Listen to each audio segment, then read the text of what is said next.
Hello, friend, and welcome back to another episode of Artworks for Teachers.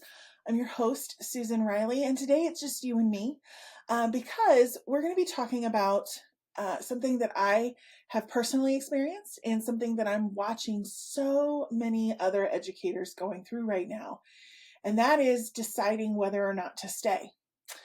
And now, in the past, if you comb through our archives, you'll find that I have addressed the subject of burnout as well as how to know when to stay and when to go. But I've never actually talked about this, which is how to start loving your career again, especially if you've fallen out of love with it already. Now, I think this is important because when we're thinking about our careers, it's not an end all be all, right? It's not a black and white situation as much as we often wish it could be. And so while we talk about burnout, and there are teachers, yes, colleagues of mine that I know that have left the profession for their mental health, for their well-being, and for a variety of other reasons. That's not the only way to turn things around sometimes. And I wanted to share a personal example with you today because, quite honestly, I have been going through this myself over the last 18 months. And most people wouldn't guess that. Some people, my very close network, when I meet with them, they'll tell me they think that there's something a little off, or that they suspect that something is going on under the surface, but they're not quite sure what it is. So I'm just going to share with you today. I'm going to be really vulnerable that I have been going through this myself for the last 18 months. And in the last 3 months or so, have really figured out for me what is working on bringing me back to myself and back to loving the career that I'm in. And so I want to share what's been working for me so that if it helps you, that you can continue in a career you love or have loved in the past. Now, at first, I thought when I was starting to go through this process, I first thought it was burnout, right? If we think back 18 months, what was unfolding 18 months ago was 2022. It was right after the pandemic where everybody was kind of trying to figure things out and things were kind of settling into what we now know as a new normal, right? You can't ever go back. So what our new normal was, which was completely different than what I had signed up for in 2014 when I started the Institute. Um, and so I had to really struggle quite a bit in 2022, and it continued into 2023. I was floundering quite a bit. I was trying to remember what about this did I love? Because things are coming at me that I don't love at a very harried pace, and I don't I don't know what to do, right? And so I really started to fumble quite a bit. I also started to make poor decisions. Not poor decisions, let me back that up.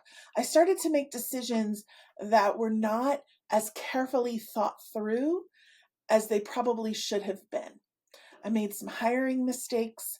I made some mistakes with where the vision of our organization was going because I myself could not find a vision that I could really get into. And so things were kind of unraveling. And in 2023, they really started to unravel for me a lot and very, very quickly. And I started to notice that this was a pattern, not just for me, but now it was starting to become a pattern for my team. And that was not something that I wanted to cultivate at all. So I had to get really real with myself and determine, is this burnout? If it's burnout, what do I need to do in order to fix that? So in 2023, at the beginning of the year, I decided this might be burnout. This might be, I've worked myself now to the bone to accommodate all of these new things since the pandemic. And as you know, as everything else evolves, what schools will invest in, what they won't invest in, where their priorities are, what teachers really need, there's all of this swirling around. And so I thought, well, this might be burnout. So I gave myself permission to take some time off and kind of regroup in March. And that was helpful, except that I didn't have a plan for what happens when I come back. So I got, all rested and rejuvenated, and I even got a little bit excited about coming back to work. And then in April, everything that had been there before was still there. I had not dealt with the systemic issue, the underlying issues that were going on. And so when I stepped back into it, it was like everything crashed back into me again. It's like a secondary wave that was bigger than the first, just kind of hit me across the face. And for those of you who are returning from a break right now, who maybe you were able to rest and rejuvenate yourself over break, but you'd never dealt with the underlying issues that were causing the stress in the first place, when you are entering back into the classroom these past few weeks, you might have felt like this wave is just slapping you across the face again, right? So I realized about halfway through the year, burnout is not the issue, right?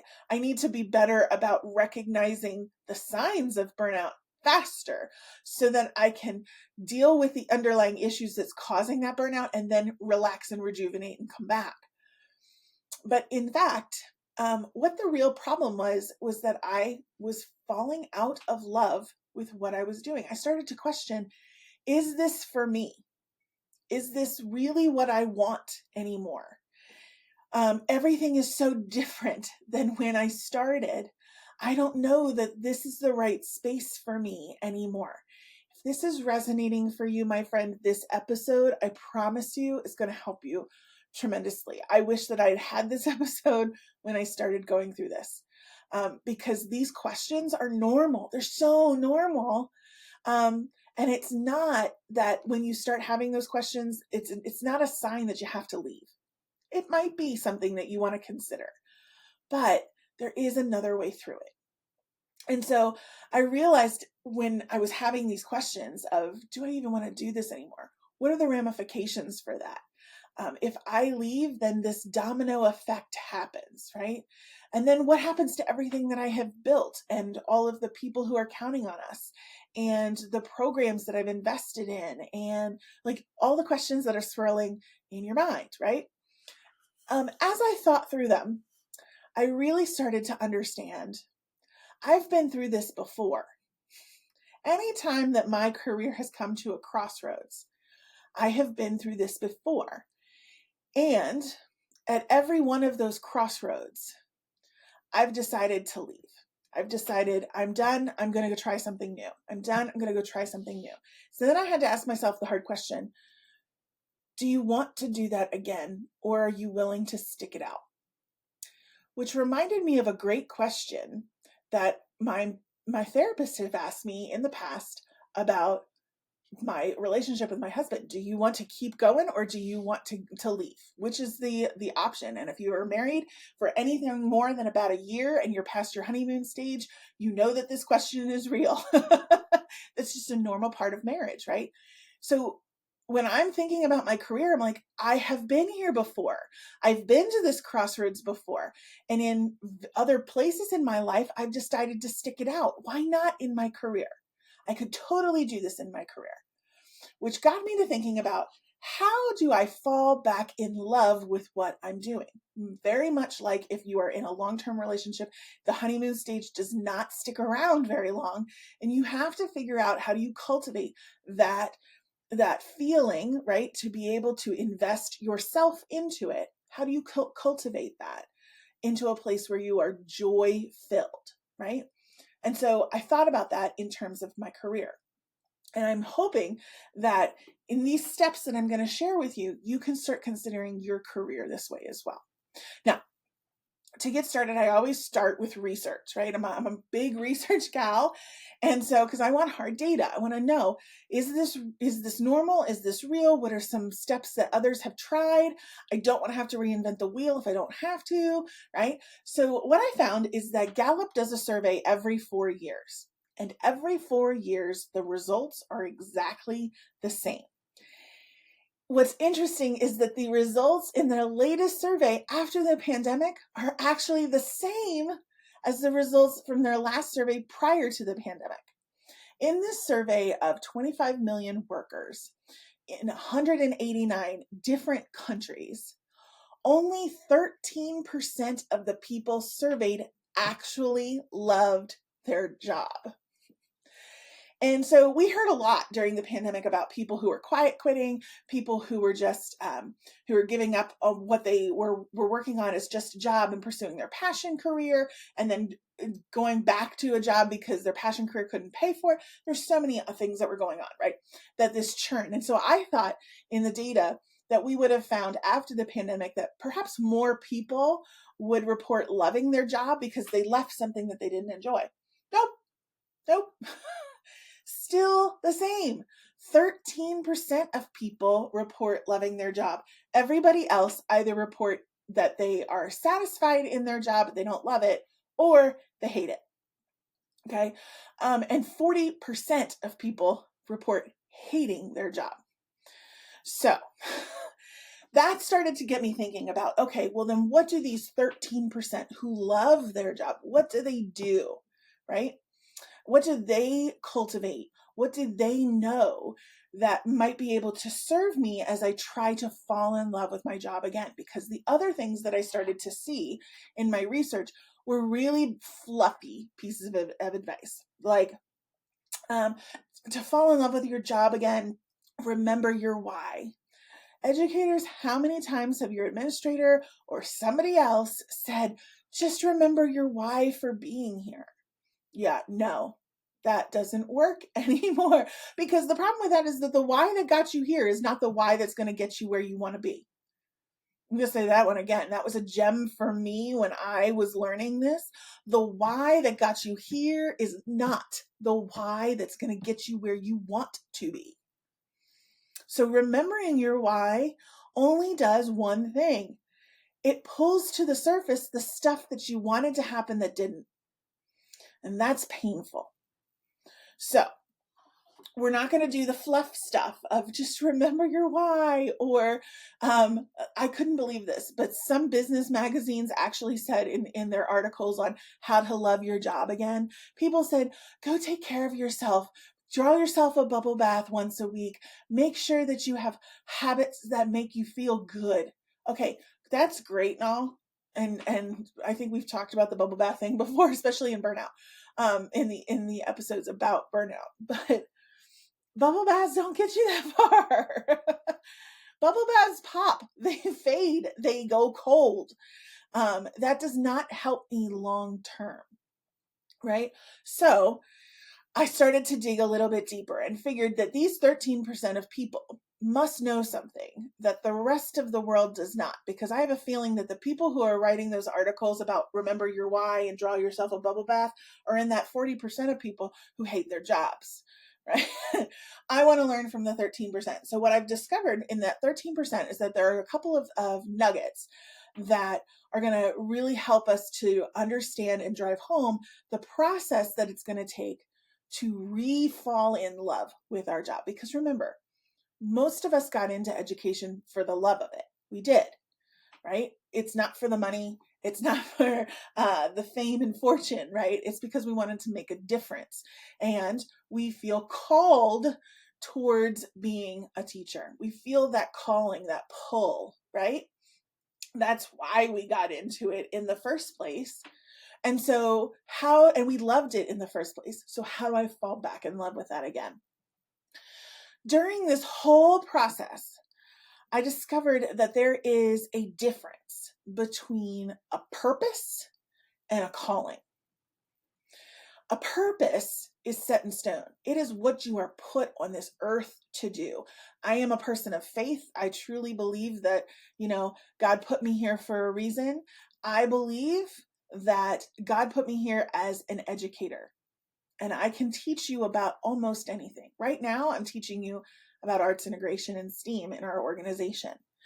But I could very well teach a child how to read. I can teach students how to count. I could teach you how to start a business, right?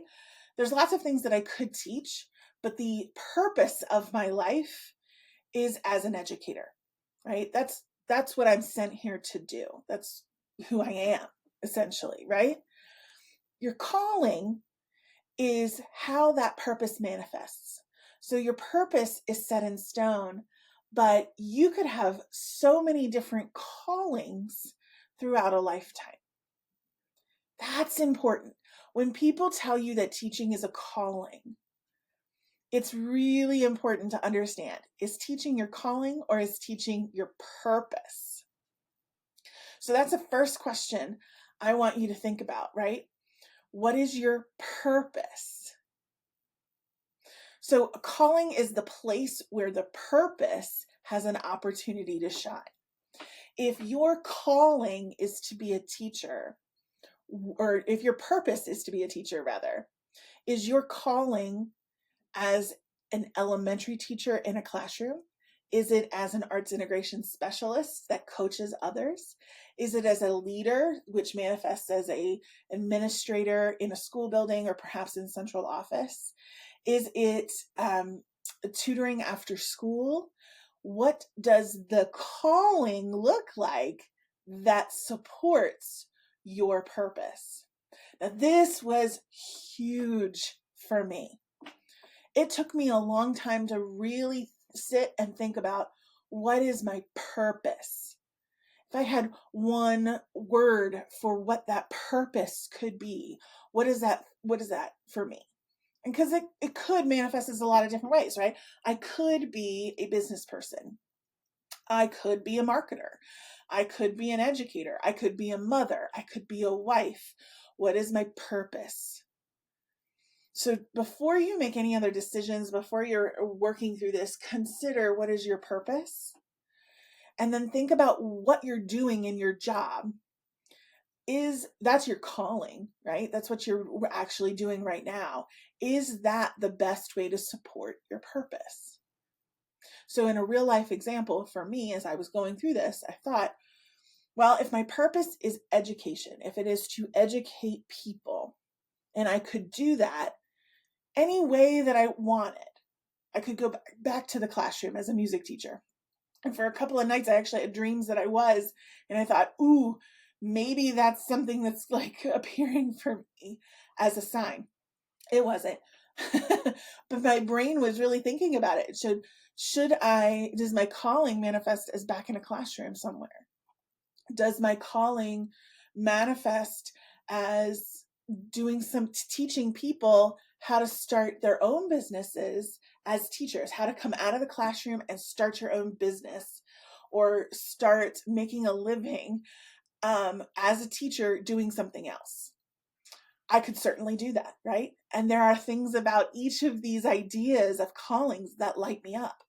But at the end of the day, when I was thinking about it, and I thought, what's the best way for me to continue to educate people? Because that's my purpose. That's what fills me up.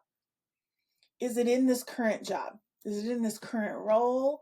Is it in this current job? And for me, at the end of the day, the answer was yes. This is the job. This is the calling that I am meant to do. So if that is true, then I got to figure out a way to fall back in love with this sucker, right? Because I can't continue down the path that I've been on, where I'm feeling resentful, I'm feeling tired, I'm feeling frustrated. My view of the world is starting to become more negative because I'm seeing people's worst sides of themselves sometimes, when we hop into customer care or some other element. I'm starting to see all of these pieces, and none of that is cultivating my love of my purpose or my calling. So I got to find a way to fall back in love with this calling, right? And so this is what I started to do. I started by reminding myself that life is a story, right? We are writing a new chapter every time we open our eyes in the morning. So it's important to remember, if we're writing the story, what story are we telling ourselves? I love that phrase from Brene Brown. I remember it all the time, especially when I'm working with people and there are challenges involved. I start to ask, what is the story we're telling ourselves here? And is it true? Right? You can always reframe your story. And so when I'm thinking about reframing this and falling back in love with it, I got to remember, what story am I telling myself? If I'm in the cycle of there's nothing good here and I'm just stuck, that's a pretty negative, bad story to be telling myself, right? But if I can reframe that into, there are opportunities here for me to plug in, for me to help, for me to make a difference, that's a whole other way to look at that story. So the first step that I have actually found, and this is backed up by research, is to understand that you need to be able to reframe the situation that you currently have. You can't necessarily just jump out of it, but you can reframe it. The next piece, back to through research, and that these 13% of people do, other than reframing their story, is they know their aptitude. They know what they're good at. So they're clear on their purpose, they're clear on their calling, and they are good at what they do, right? So I want us all to be thinking about, what are the things that we're doing that we're good at? Because that's going to light you up. But what are the things that we're doing that we're not good at, and we're not designed to be good at, right? Those are probably the areas where we're finding the most frustration. So is there a way to eliminate or very much kind of loosen the things that we're not good at, right? That's something else to start to consider. So these are all swirling around in my head, and I'm thinking about, okay, how am I going to put all this together? And the first step for me, this is actually a pre-action step, was to work backwards from what I wanted. And you kind of have that understanding from what I started to suggest about purpose and calling, right? You got to work backwards. I do this in lesson design all the time. So of course it makes sense to do it for ourselves in our decisions for life, right? You got to work backwards. So you got to think about, what is it that I really want? What do I want to experience? What is it that I really want from this career? Do I really want the retirement plan and the security of the retirement plan and the health care after I retire? That is an honest to goodness question. I'm not being sarcastic or facetious. There are many people for whom that is their reason. That's what they essentially want. That's okay. It's totally okay.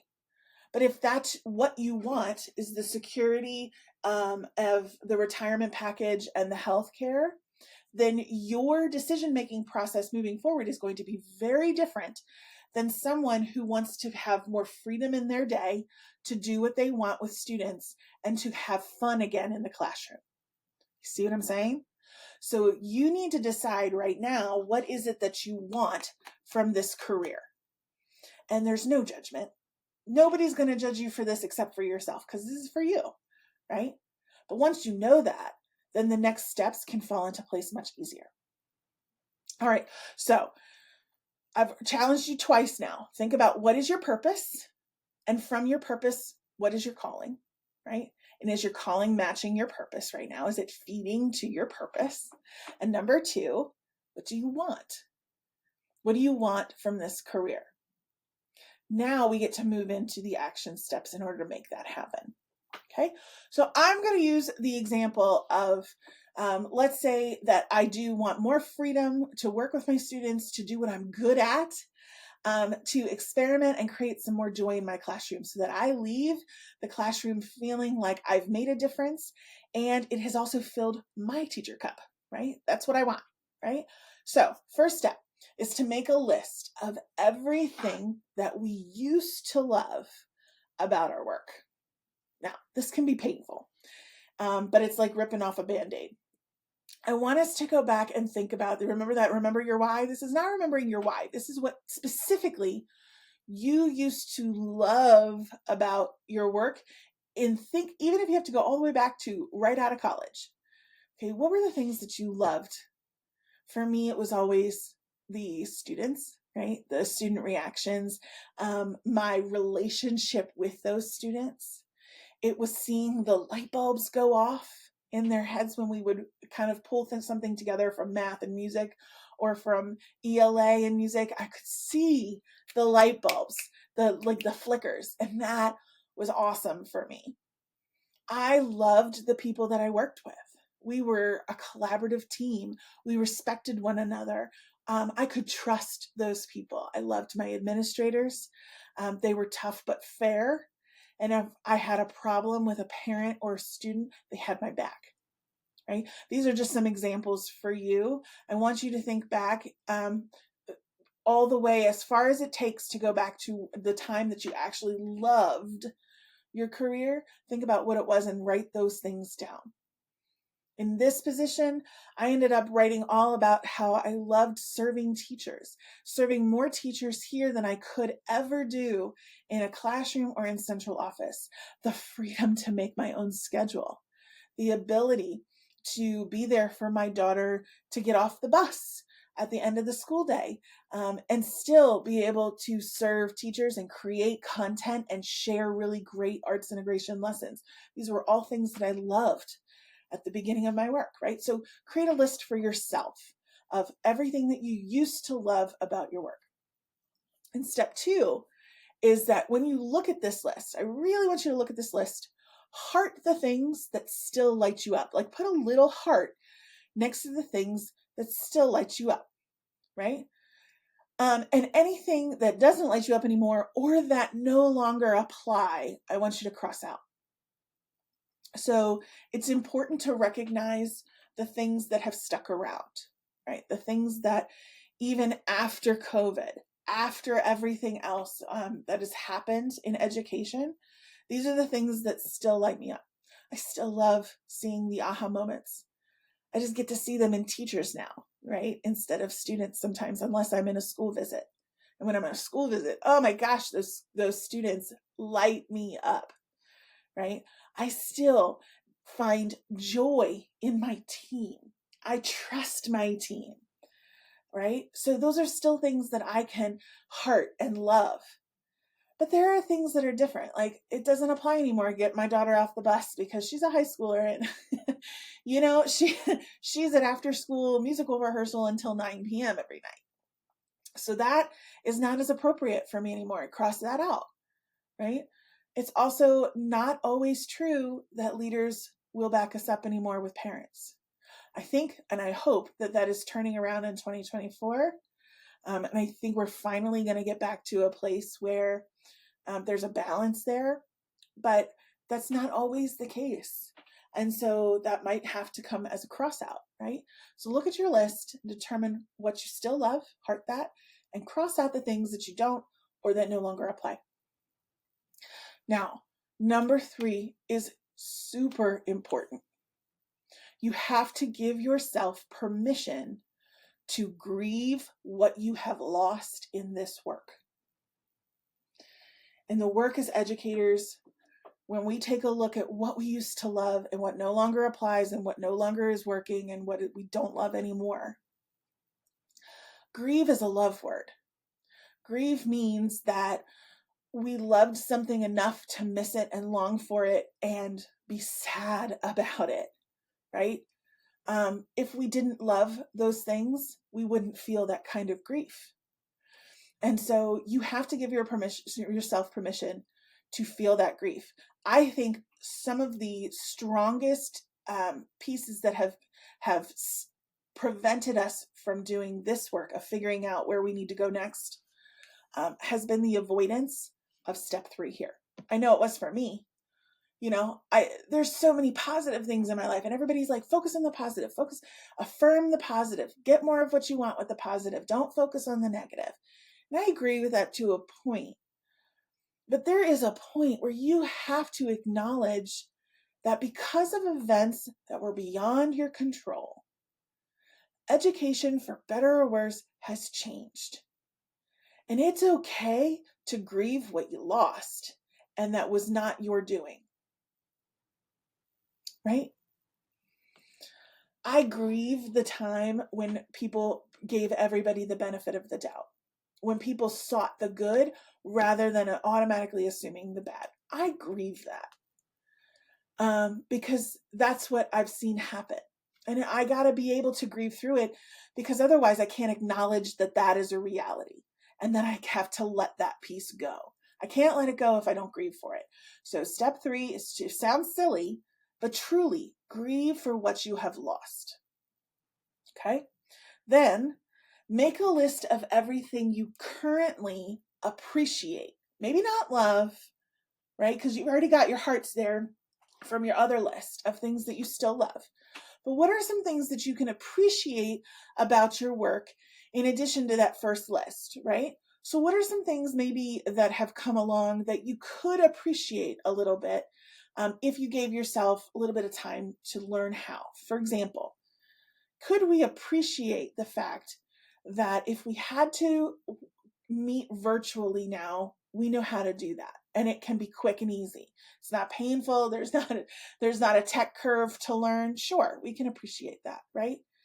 Can we appreciate that there are different ways now that we can quickly assess our students? Sure, I can appreciate that. Gets rid of a ton of grading time, right? There are things now that are changed, again, through nothing that we have any control over, that we can also appreciate.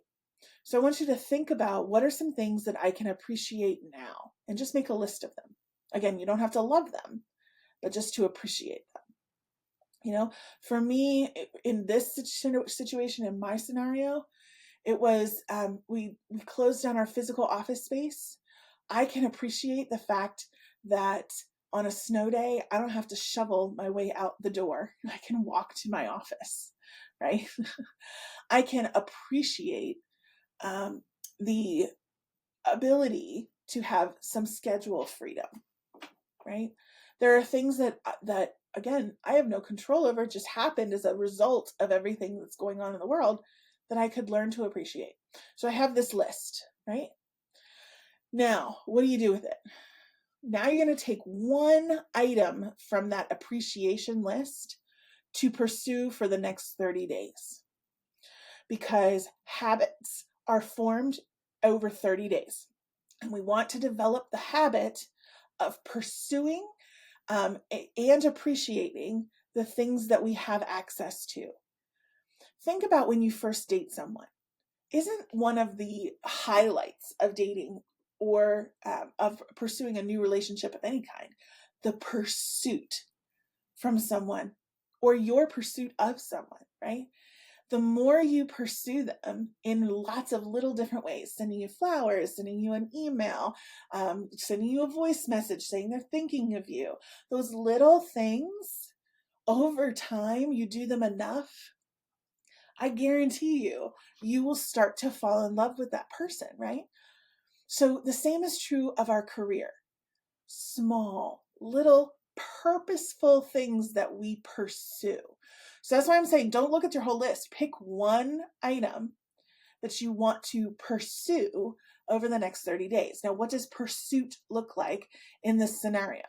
So, for example, if you have chosen the freedom to explore arts integration, let's say that is something that you can appreciate because your administrators have said, if you want to try arts integration, go for it. If you have that freedom to do it, let's say you picked that, right? What are some ways that you could pursue that? You could pursue that by trying a new arts integration strategy with your students and seeing how they respond. Taking a workshop like the Teaching Transformed workshop that we have coming up in February. It could be reflecting on an arts integration lesson that you happen to see or that you happen to do in your classroom. It could be picking an arts area to explore for yourself. So maybe you want to grow in an arts area. Maybe you want to learn the ukulele, or maybe you want to learn some watercolor techniques, and you explore that because you know that that's going to help with some exploration of arts integration in your classroom. So you pick one thing that you want to appreciate, and then all kinds of little actions that you can take, nothing big, but just small little actions that you can take to pursue that one piece for appreciation. Now, I'll tell you what happened when I did this. For me, when I made that list and I selected some things to appreciate, then I was able to cultivate that appreciation into something that blossomed into something that I truly value and love. So for me, I started with the freedom to map out my own schedule. I've always set a really rigorous schedule for myself, even now, right? Like get up 7 o'clock. By 7 o'clock, I've already got my shower. I've already exercised for the day. I've had breakfast and I'm ready to roll, right? And then I will cut out work by 4, unless I've got some other really big project, in which case I'll stretch that a little bit. Like I've been really, really rigid with my schedule. There's no reason for that because nobody is my boss. I am my own boss, right? But to get out of that habit, I had to appreciate the fact that I have some schedule flexibility, and then I got to play with it. So I thought, oh, okay, so if I can play with that, let's see if I can cut out between 11:30 and noon on Tuesday, Wednesday, Thursday to read a couple of chapters in a book that I'm working on, right? That I want to be able to get up my reading count, and I'm going to take some time in the middle of my day to actually read some books. And then I want to try to cut out of work by 3 so that I can make sure that I have time to go back to take some piano lessons, because even though I know how to play the piano, I need some lessons because I'm rusty. So I've been actually playing with that. For the last 30 days, I've been able to pursue this idea of schedule flexibility. And I will tell you, the more that I've been able to pursue this and take small little actions, the more I've fallen in love with this. And I am not going back to that rigid schedule for myself, right? The more I have come to really appreciate what this kind of work allows me to do for myself, to fulfill my own self as well as others. Now, that's just one example. There's lots of others. I'm working on a new book. I'm working on coming up with some new workshops and facilitation tools for leaders. It's exciting. But I was able to pick one from each time for 30 days and really pursue it. And I've seen so many great results from that. And it's lighting me up again about the possibilities that exist. And I will tell you, I have really come to love what I do again. But it has been a journey. And it has been through these 7 steps that I've really understood how to cultivate that again. It's not through bubble baths. It's not remembering your why. It's being really purposeful about these ideas and putting them into small action steps that you can take day by day. Now, what happens if you put this into action and you realize, I really don't love this and I don't really want to continue in this way? What you're discovering is that your calling is changing. Your purpose is the same, but how do you want it to look? It might need to look different. But why not take the next 6 months? We're in January right now at this recording. Why not take the next 6 months to figure that out so that when you get to the end of the school year, you are crystal clear on whether or not you're staying or you're going. If you're staying, you have a rejuvenated love for the field and a passion for your purpose, right? And if you've decided this isn't for me, you've done that by taking every step available to you so that you can let that go with peace and know that another calling will come along. So I hope that this episode has been helpful for you. It's taken me a really long time to be ready to share that and to also offer some support from what I've gone through in the last 18 months. And so I hope that that is supportive and helpful for you.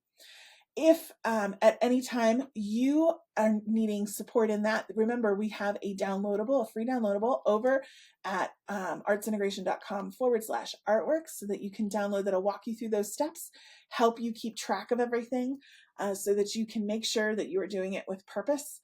And outside of that, I do hope that no matter what you decide and whether or not this is the calling for you, that your purpose is deep-seated in you, and that whatever it is you choose to do next supports that purpose, because that is the most important thing we can be cultivating. So until next week, take care of yourself, and I will see you at our next episode.